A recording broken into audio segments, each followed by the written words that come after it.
एक घने पेड़ पर नन्ही सी चिड़िया चौनचो अपनी मम्मी के साथ रहती थी।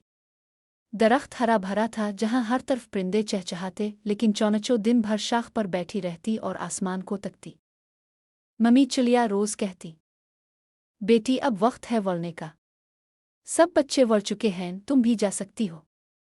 मगर चौनचो ड्री सी जवाब देती, उम्मी अगर मैं गिर गई तो, अगर मेरे पर कमजोर निकले। एक दिन जंगल में खबर फैली कि आज सब नन्हे परिंदे अपनी पहली वड़ुन भरेंगे। हर तरफ खुशी का समा था, मगर चौनचो की आंखों में सिर्फ खौफ था।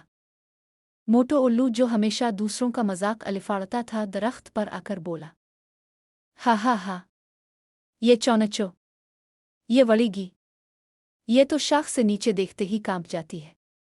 सब हंसने लगे। चौनचो का दिल भर आया।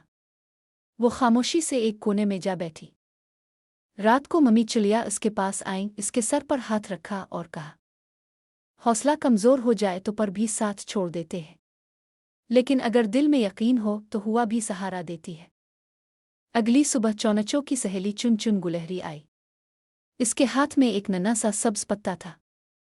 चुन चुन बोली, ये पत्ता खुश नसीब है।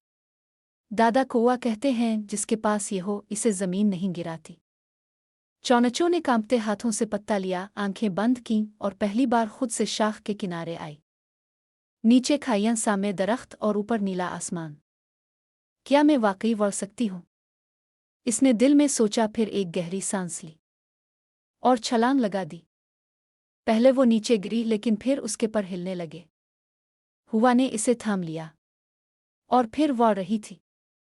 सारा जंगल खुशी से झूम उठा। मम्मी की आंखों में आंसू थे, लेकिन चेहरे पर मुस्कुराहट। मोटो उल्लू शर्मिंदा होकर बोला, मुझे मुआफ कर दो चौनचो, तुम तो वाकई सबसे बहादुर हो। दादा कौआ ऊपर आसमान से देखकर बोले, नंदी चौनचो ने आज आसमान जीत लिया।